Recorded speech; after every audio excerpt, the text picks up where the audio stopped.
What is good, everybody? Fury Fighter here. We are today talking about how to beat Rahcel for beginners.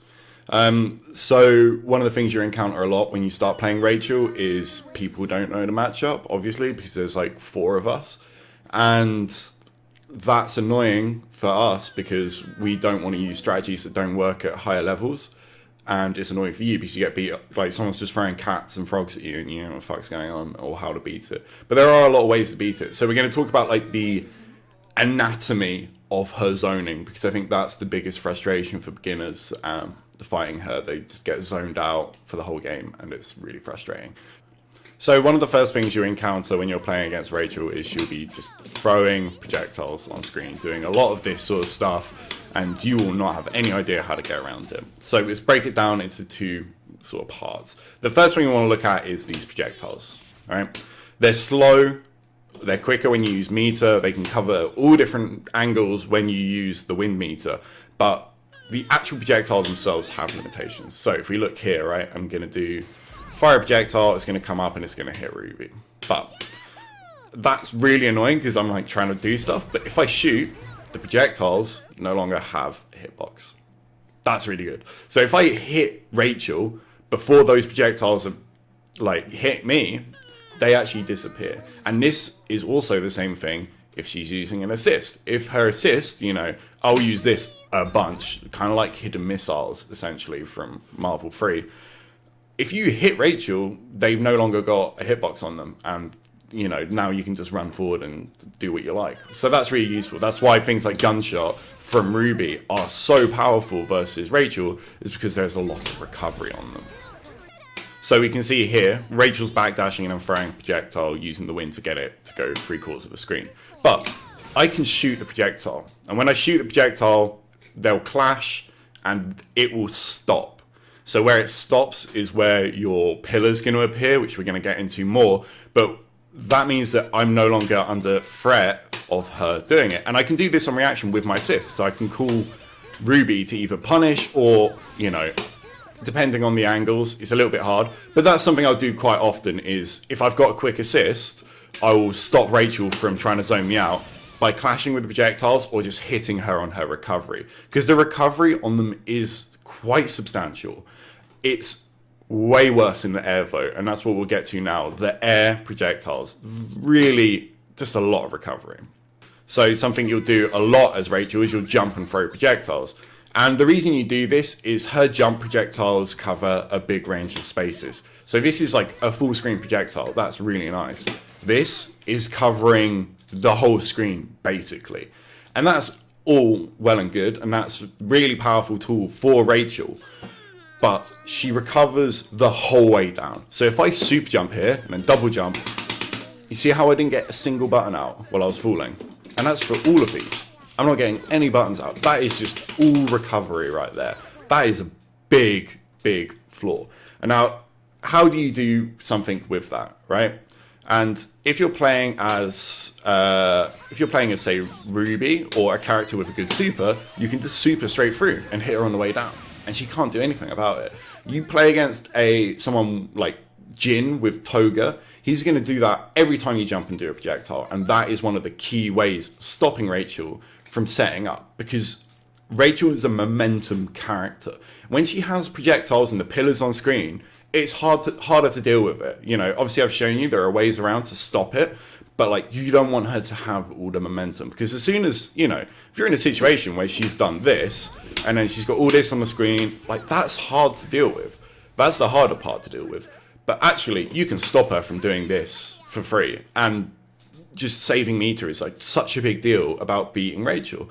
If you can super straight through, you got to do it every time, because then Rachel's scared of throwing projectiles. She even might have wasted meter trying to do EX projectiles.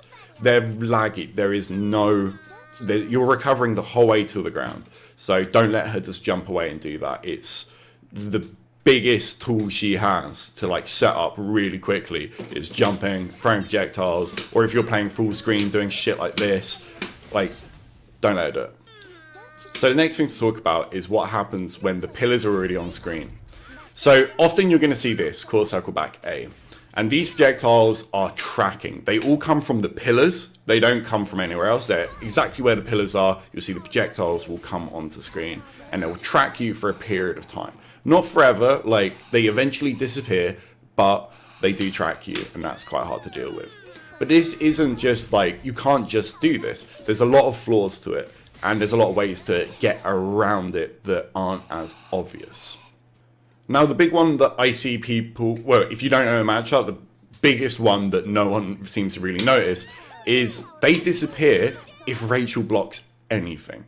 Anything. So if you're playing a character like, say, Blake, who has full screen normals, or Nu, Jesus, that's horrible. Like, she can force you to block shit full screen. And suddenly now Rahcel can't set up. Because something I want to do when I'm playing Rahcel is not only just put aggressive tracking projectiles in, but I want to put defensive ones in. I want you to worry if you get past everything because there's still a projectile on screen. If you force me to block stuff, like, they go away. And they also go away on hit, and they also go away on tech. These are really annoying things. The projectiles, the tracking projectiles, are coming out from the tops of the pillars. When the pillars are actually in the ground, they're coming out from the top. What does this mean? Well, this actually means you can run under them. We'll see here. You see that? I just ran under all these projectiles. And you can do that from like pretty far away. So if we go, I don't know if I would do it full screen, but yeah, I can run straight under them.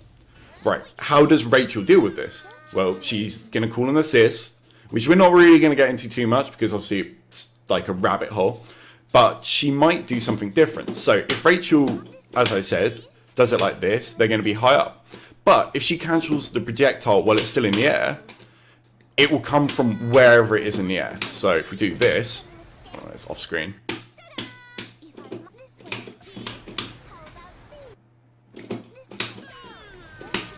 You see there? It came out way lower.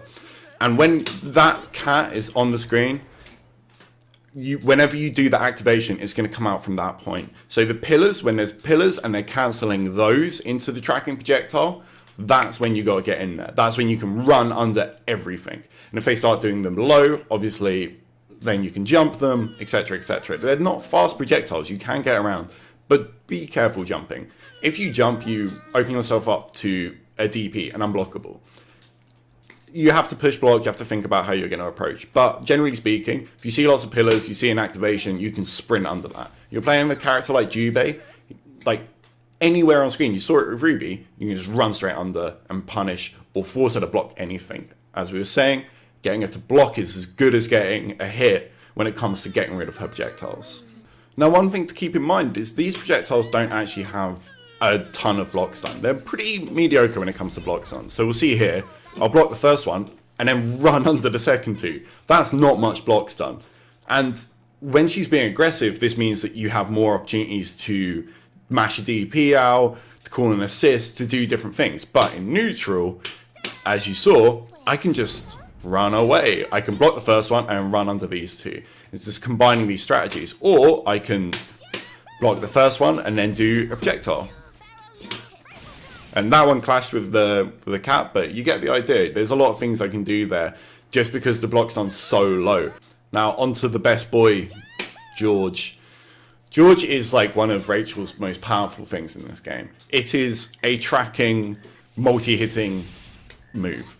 And it's individual of Rahcel. In the sense that like, it's just going to move towards. It's going to track regardless. And that's super useful, right? Obviously, if she forces you to block George, she's going to probably open you up. There's a big chance. Or at least get some kind of mix. Now, George is really good because you can control him with wind. You see that? I threw my projectile there, used wind to push George forward. That's really scary. Like, that's a very, very powerful tool.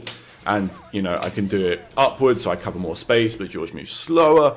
You know, there's a lot of ways you can control George. But George himself isn't invulnerable. You can hit him.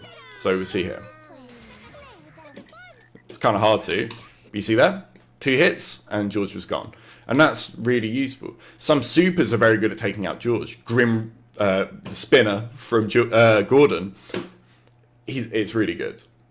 Like, it just destroys George. Or you do 5B with Gordo, and then that gets rid of George because it's 2 hitting. Like, there's so many things you can do to counter George, but it's kind of, the ball's in Rachel's court for sure. As soon as that's on screen, suddenly she has like this thing that stops you from running forward as easily. You can do it, but it's way harder. But hitting George is a really, really good option. Now, another thing about George is he doesn't disappear on block. So if Rachel blocks an attack, he's not going anywhere. But that being said, he does disappear on hit. So if I jump up and hit him, he's gone. That's pretty useful. If you can get that hit, you know, you've just wasted her 1 meter and she's lost like the most precious thing to her on screen. That's going to make a big difference. Now, another thing that I don't think people realize is he actually disappears on tech, which makes throws way more important. So if we go here, see how I teched and George just went away? Disappearing on tech means that I can throw, if I see George on the screen and I like jump over him, and often what Rachel will do is she'll block whatever you try and do and then just push block you into George. That's a really common thing to do and it's really good.